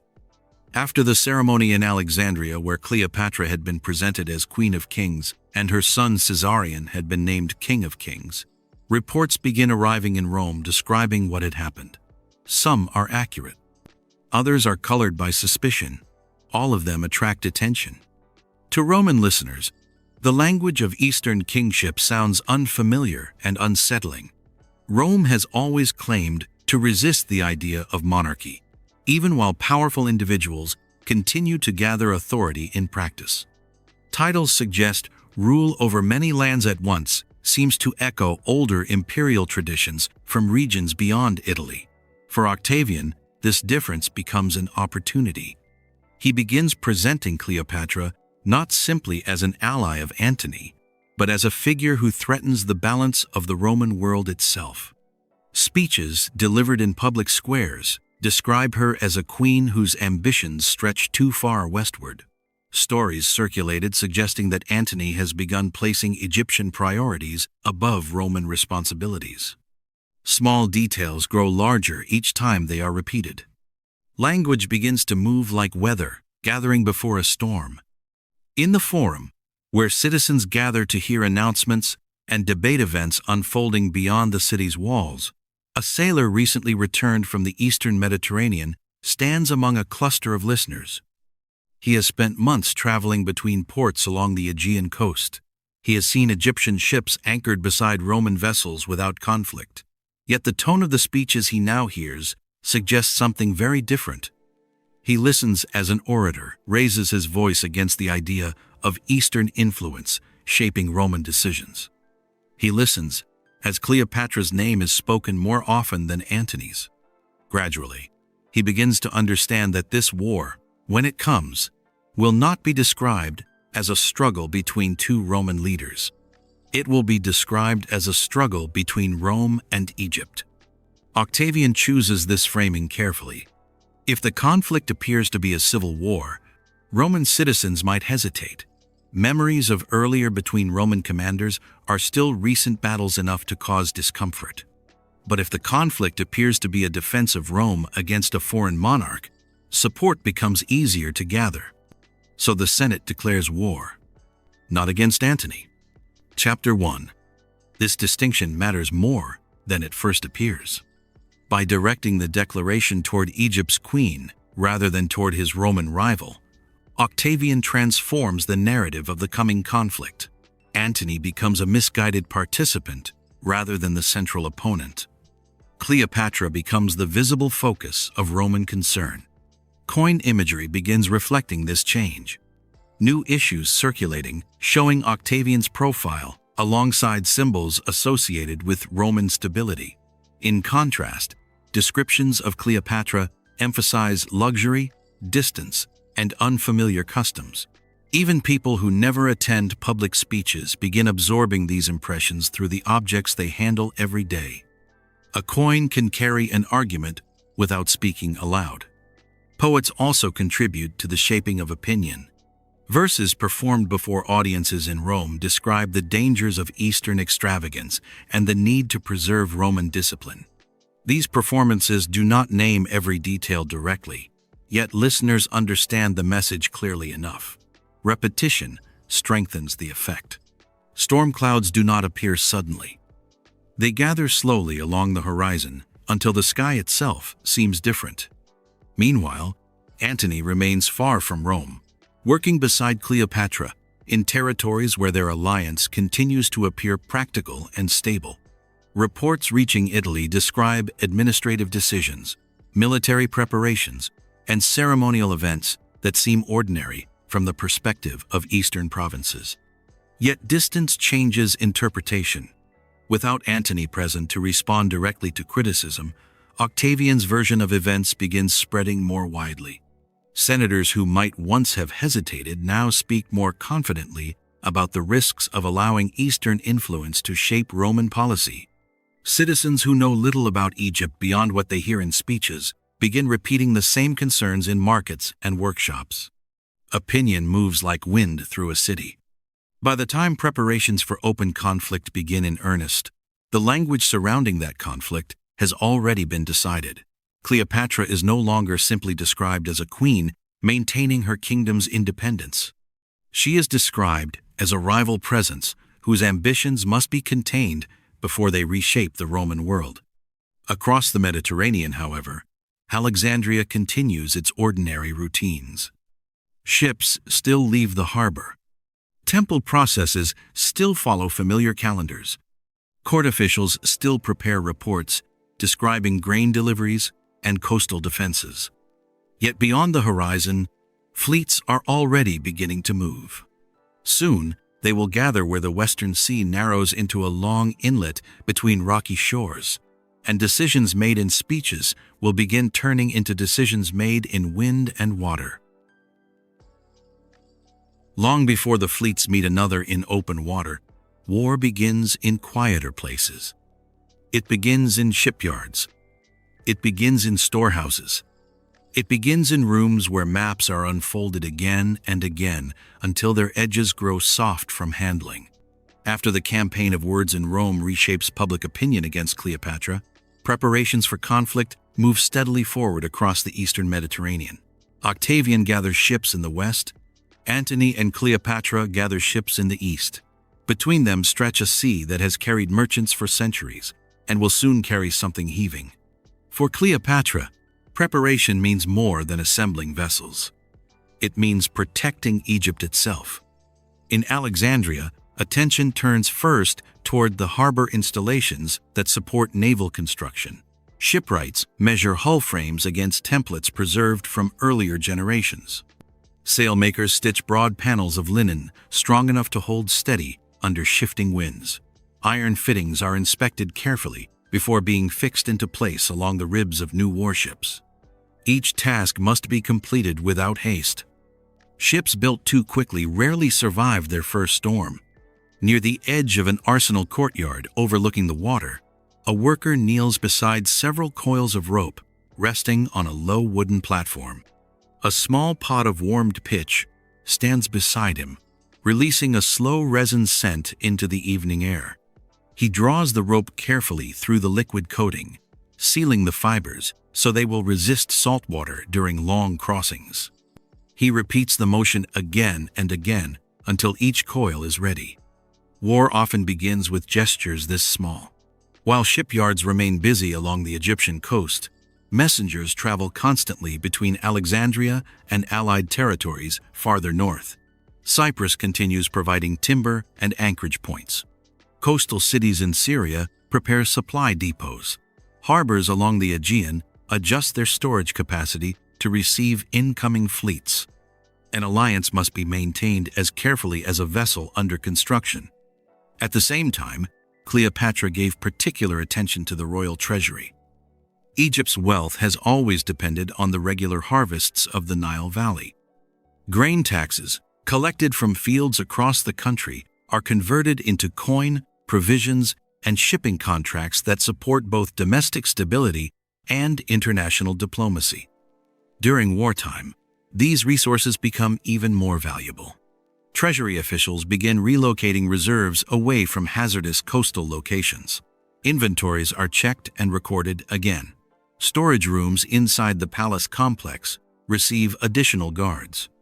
None of these measures are announced publicly, yet each one prepares Egypt for the uncertainty ahead.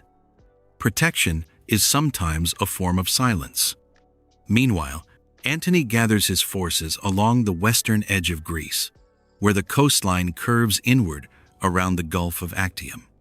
The location allows him to watch movements coming from Italy while keeping supply lines open toward Egypt and the eastern provinces. Camps appear along sheltered bays. Watchposts are established on rocky ridges above the water. From a distance, the preparations seem orderly. Up close, they feel more fragile. Coalitions formed from many territories require constant attention. Commanders must be reassured. Supplies must arrive on time. Messages must travel without interruption. Cleopatra remains involved in these arrangements, ensuring that Egyptian ships and resources continue reaching the staging areas where they are needed most.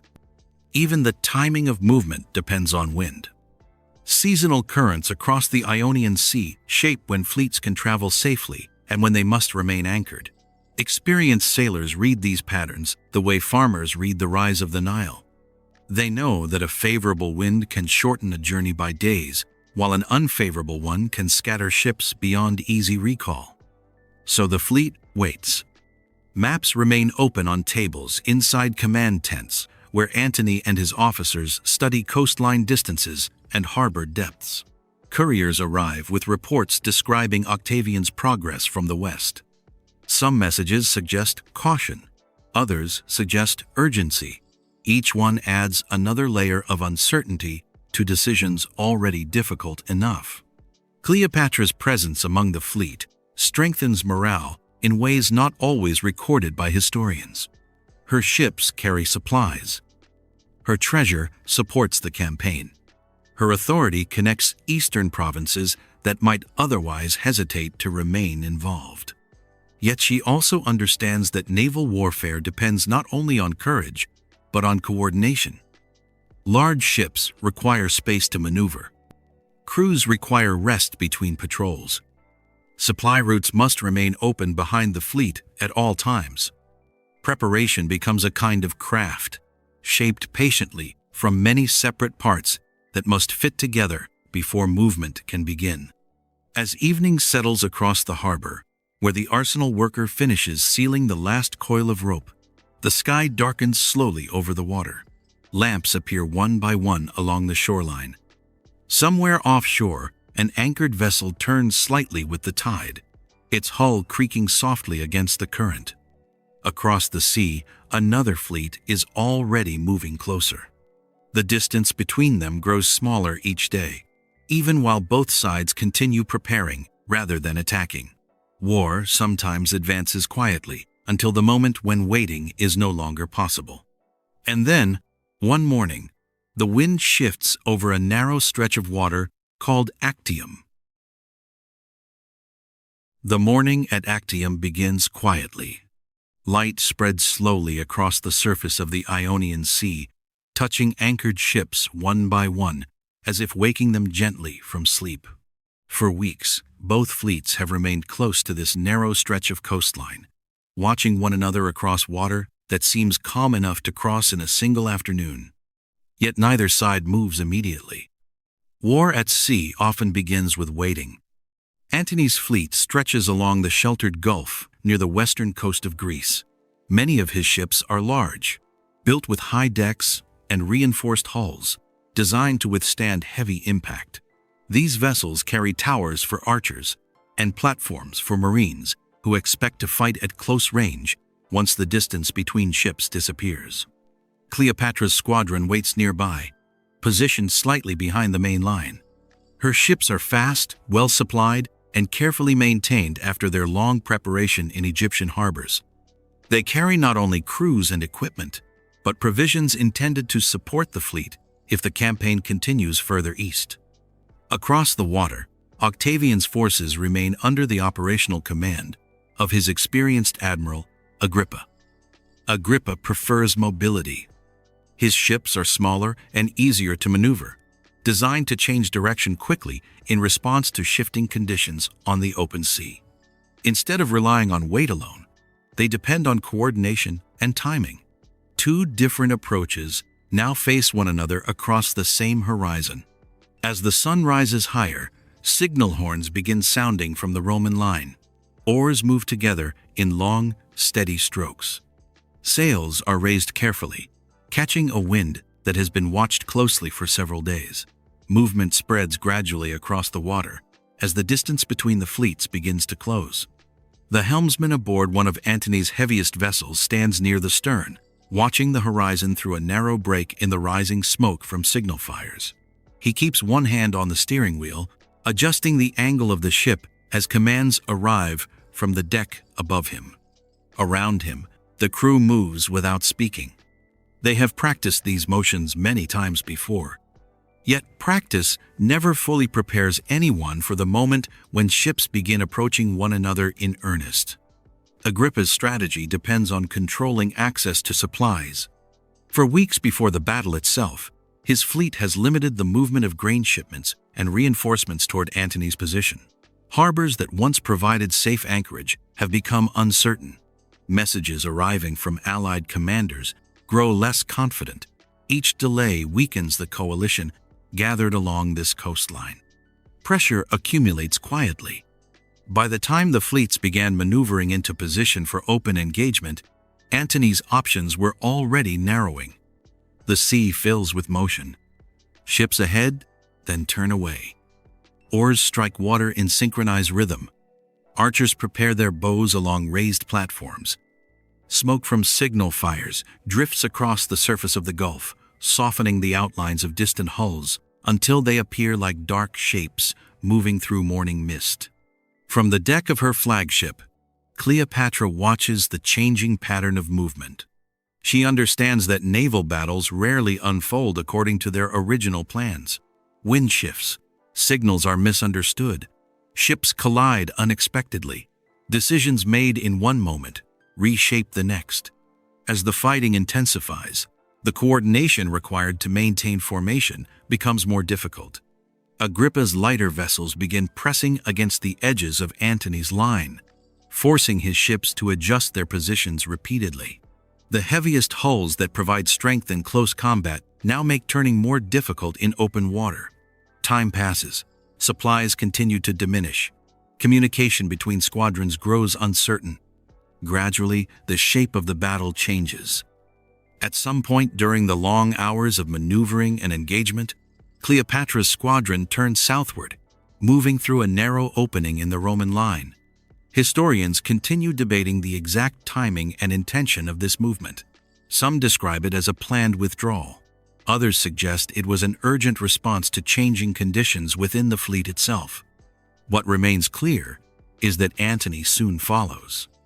Together, their ships move away from the center of the conflict and toward the open sea beyond the Gulf. The decision does not end the battle immediately, yet it changes its outcome. Without their presence, the Eastern coalition begins losing its coherence. Ships that remain behind continue resisting, but coordination weakens.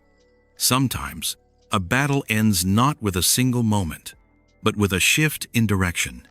Behind them, smoke continues rising above the water where the remaining vessels struggle to maintain formation. Ahead of them lies the long route back toward Egypt, where decisions must now be made under very different circumstances. The helmsman who had watched the horizon earlier now sees it disappear entirely behind drifting haze as his vessel turns southward. The sound of signal horns fades slowly behind him. Only the steady movement of oars remains. The sea closes again over the space where the fleets had met. In the weeks that followed, news of the outcome spread quickly across the Mediterranean. Allies reconsider their positions. Cities that had supported Antony begin negotiations with Octavian instead. Routes that once carried reinforcements now carry reports of surrender. The balance of power shifts once more. And far to the south, in Alexandria, preparations begin for a decision that will shape the last chapter of Egypt's independence. When Cleopatra returns to Alexandria, after the long journey from the waters near Actium, the city greets her without ceremony. There are no processes waiting along the harbor. There are no musicians gathered at the palace gates. Instead, there is quiet movement. Ships enter the harbor one at a time. Crews step onto familiar stone quays without speaking loudly. Messengers pass through narrow streets, carrying sealed instructions toward administrative offices that must now prepare for a different future than the one imagined only months earlier. Defeat announces rarely itself with noise. It arrives like evening light, slowly changing the color of everything it touches. Inside the palace, Cleopatra resumes her routines almost immediately. Audience chambers open again. Couriers are received. Temple representatives continue arriving according to their usual schedules. Outward stability becomes more important than ever, because uncertainty spreads quickly if it is allowed to appear. Yet beneath these familiar rhythms, preparations begin for difficult choices. Octavian is moving south. Reports arrive describing his progress through territories that had once supported Antony. Cities open their gates to him rather than resisting. Commanders who had once followed Antony begin negotiations, new loyalties. Each message shortens the distance between Egypt and the approaching Roman army.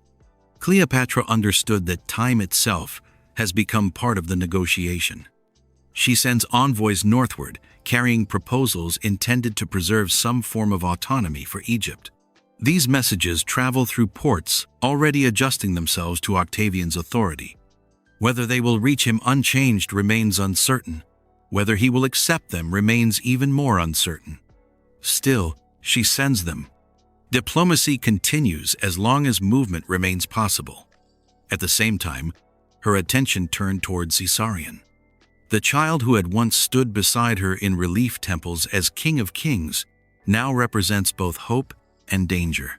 If he survives, he may one day claim continuity with the legacy of Julius Caesar. If he remains in Alexandria when Octavian arrives, he may become a symbol that cannot be allowed to endure. So arrangements are made quietly. Trusted escorts prepare to guide him southward along the Nile toward regions farther from immediate Roman control. The journey must remain discreet. Too much attention would defeat its purpose. Too little preparation would place him at risk. Protection now depends on distance. Meanwhile, within the palace itself, officials begin securing records that describe the administration of Egypt's lands and resources. Some documents remain necessary for daily governance. Others carry knowledge that might not survive political change if left exposed. In a shaded archive chamber near the inner courtyard, a palace librarian kneels beside a wooden chest lined with linen cloth. He lifts bundles of papyrus scrolls one by one, arranges them carefully before lowering the lid. Each scroll contains accounts of harvest deliveries, temple endowments, or correspondence with distant officials whose names may soon disappear from public memory. He sealed the chest with cord and wax. Knowledge, like treasure, sometimes must be hidden. Treasury officials work in similar silence elsewhere in the palace complex. Inventories are checked again. Storage rooms are inspected. Movements of coin and grain are recorded with unusual care. No announcement is made, yet everyone understands that the kingdom's wealth must be protected for as long as protection remains possible.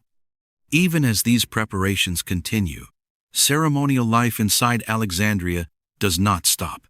Temple offerings proceed according to their ancient calendars. Priests recite hymns that have been spoken beside the Nile for generations longer than anyone can easily remember. Processions move through courtyards where incense smoke rises slowly toward open sky. Continuity becomes a kind of reassurance. At night, Cleopatra walks through sections of the palace where the air feels cooler after sunset. Lamps burn steadily along the walls.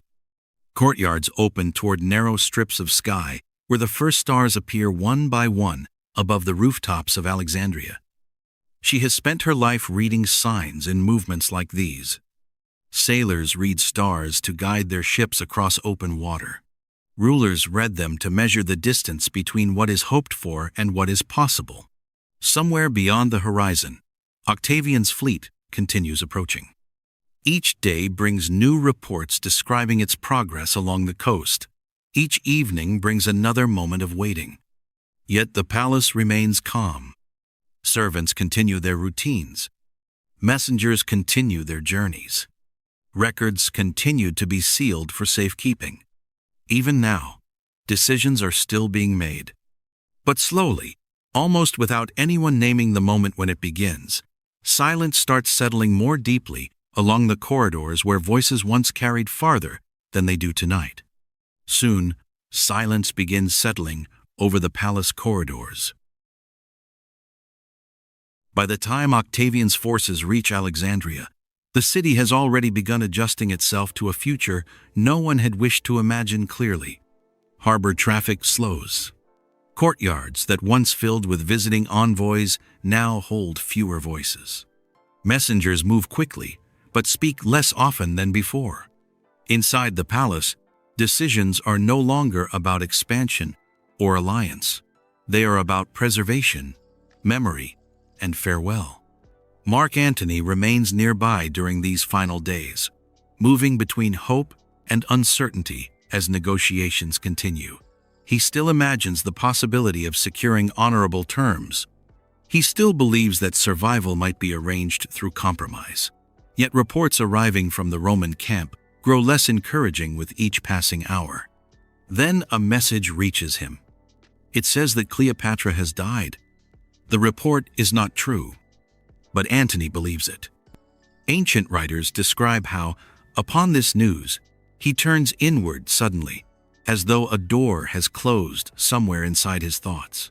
Rather than waiting for confirmation, he chooses to end his life according to the expected traditions of a Roman commander facing defeat. He is carried afterward to the place where Cleopatra waits. There, in a chamber prepared for protection rather than ceremony, he died beside her. Moments like this are preserved differently by different historians. Some describe precise conversations, others record only gestures. Plutarch, writing many decades later, offers one of the most detailed versions, though even he acknowledges uncertainty in the exact sequence of events. What remains clear is the closeness of the moment. Two figures who had shaped the politics of an entire region now share a quiet room at the edge of a changing world. After Antony's death, Cleopatra withdrew further into the mausoleum complex she had prepared earlier within the royal precinct. This structure was not intended only as a tomb. It was also a place of security. Its walls were thick. Its entrances are narrow. Its inner chambers allow privacy even during crisis. There, surrounded by a small circle of attendants, she continued speaking with Octavian through messengers who moved between the Roman camp and the palace district. He hopes to take her alive to Rome, where she could appear in a triumphal procession. She understands what such a display would mean. Royal dignity has always depended on presentation, and she intends to control her final presentation carefully. Accounts of her last hours differ in details, yet they agree in atmosphere. She dresses in ceremonial clothing. She arranges her surroundings cautiously. She speaks calmly with those beside her. Some writers later describe a serpent hidden among baskets of figs. Others suggest a prepared poison more easily concealed and more predictable in effect. The truth remains uncertain, and historians continue to discuss the possibilities even now. What matters most is the decision itself. Cleopatra chooses the moment. Near the edge of the temple quarter, as evening begins settling across Alexandria, a temple attendant walks slowly through a small sanctuary chamber, carrying a bronze lamp. One by one, he lowers the flame to each wick, resting in its shallow dish of oil, allowing the light to fade gradually rather than disappear all at once.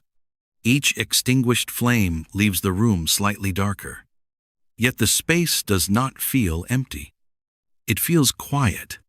News of Cleopatra's death spreads quickly through the palace and then outward across the city. Roman soldiers secure gates. Officials prepare formal announcements. Courtiers who had served her for years begin gathering objects that will soon lose their political meaning, but not their memory. Independent Egypt has come to an end. For centuries, pharaohs had ruled along the Nile, adapting themselves to changing empires and shifting alliances. Now authority passes into Roman hands. Alexandria will remain an important city. Their libraries, harbors, and temples will continue to shape Mediterranean life, but the kingdom itself will no longer choose its own direction. Still, even in this moment of ending, something remains unfinished. Octavian orders Cleopatra buried beside Antony according to royal custom. This gesture, recorded by later writers, suggests respect as well as strategy. Honoring their burial allows him to present himself not only as conqueror, but as guardian of order after conflict. Yet the exact location of their tomb is still unknown today. Somewhere beneath layers of later construction, or perhaps beyond the edges of the ancient city itself, the place where they were laid to rest remains hidden. The temple attendant finishes, extinguishing the last lamp. Darkness settles gently along the stone walls. Outside, the harbor lies quiet beneath the evening sky. Yet even as silence deepens across Alexandria, the story of Cleopatra does not end here. Instead, it begins changing shape in the hands of poets, historians, and rulers who will decide how she should be remembered. After Cleopatra's death, Egypt does not disappear. Its river continues flowing. Its temples continue to stand. Its harbor continues receiving ships. Yet something important changes in the way the world begins speaking about her. History, like weather moving across open land, does not remain still. It shifts direction depending on who tells the story and why they choose to tell it. In Rome, Octavian soon took a new name. He becomes Augustus. With this change comes a new political order. The Roman Republic, which had once insisted on shared authority among many leaders, gradually reshaped itself into a system centered on a single ruler. Augustus presents this transformation as restoration rather than replacement. Yet everyone understands that something lasting has changed. To make this new order feel secure, he also reshapes the memory of the conflict that brought him there. Cleopatra becomes part of that memory. Roman poets begin describing her not as a careful strategist defending her kingdom, but as a dangerous queen whose influence threatens Roman stability. Virgil writes verses suggesting Eastern luxury standing in contrast to Roman discipline. Horace describes the moment of her defeat as relief for a city that feared disruption from afar. Poetry travels easily. It passes through household, schools, and public meetings where listeners repeat its phrases long after the original performances end. Over time, these descriptions become familiar enough that they begin to feel like truth rather than interpretation. Stories into place the way seasonal winds across settle a coastline. Yet even within these Roman accounts, admiration never disappears completely. Some writers note her intelligence. Others mention her education. Some describe her calm decision at the end of her life, with quiet respect. Memory rarely moves in only one direction. Centuries pass. Empires rise and fall. Languages change. Still, Cleopatra's name continues traveling. In medieval Europe, her story appears again in collections of moral tales where rulers are described as examples of virtue or warning. Sometimes she is presented as a symbol of temptation. Sometimes she appears as a figure of tragic dignity. Each version reflects the concerns of the time in which it is told rather than the world in which she lived. Later still, during the Renaissance, scholars begin returning to older Greek and Roman texts with renewed curiosity. Artists and playwrights rediscover Cleopatra as a historical figure rather than a distant legend. Among them is William Shakespeare, whose play about Antony and Cleopatra presents her as complex, thoughtful, and deeply human. On his stage, she speaks with confidence. She laughs. She decided. Audiences watching these performances encounter not only a queen from long ago, but a person shaped by choices and familiar consequences to their own lives. Literature becomes another kind of excavation. In modern centuries, historians begin asking different questions. Instead of repeating Roman descriptions without hesitation, They compare inscriptions carved into temple walls with papyrus records preserved in desert sand. They study coin portraits showing her royal titles. They examine trade networks linking Egypt to distant regions across the Red Sea and beyond. Slowly, a more detailed picture begins to appear. Cleopatra emerges not as a symbol of luxury alone, but as a multilingual ruler trained in philosophy and administration. She appeared as a balancing strategic alliances during the collapse of the Roman Republic. She appears as a queen who worked carefully to preserve Egypt's independence during a time when many neighboring kingdoms disappeared entirely. Archaeology contributes its own quiet voice to this process. Along the edges of ancient Alexandria, where parts of the old harbor now lie beneath the sea, divers recover statues and fragments of columns once visible above the waterline. In desert regions farther inland, inscriptions continue emerging from beneath drifting sand, preserving titles and ceremonies that confirm how Cleopatra presented herself within Egyptian tradition. Near one such excavation site, a modern archaeological kneels beside a partially uncovered relief carved into pale stone. With a small brush, she removes grains of sand that have settled there over many centuries. Slowly, the outline of a queen's profile becomes visible again, the curve of a crown emerging, where moments earlier there had been only shadow. Discovery rarely happens quickly. It happens gently.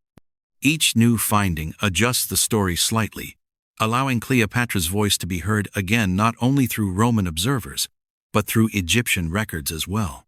Even today, the search continues. Scholars still discuss where her tomb may rest. Some believe it lies beneath layers of later construction near Alexandria's shoreline. Others suggest it may be hidden within temple complexes farther west along the coast. Excavations proceed carefully, guided by fragments of ancient description and modern technology alike. The earth keeps some memories longer than others. Yet Cleopatra's presence has never completely disappeared. She remains visible in museums, in literature, in scholarship, and in quiet imagination wherever people continue to wonder how one ruler managed to stand at the meeting point between two worlds during one of history's most uncertain centuries. And now, as the wind moves softly across the harbor where she ships once waited, her story settles into something calmer than conflict. Not an ending, but a memory carried forward,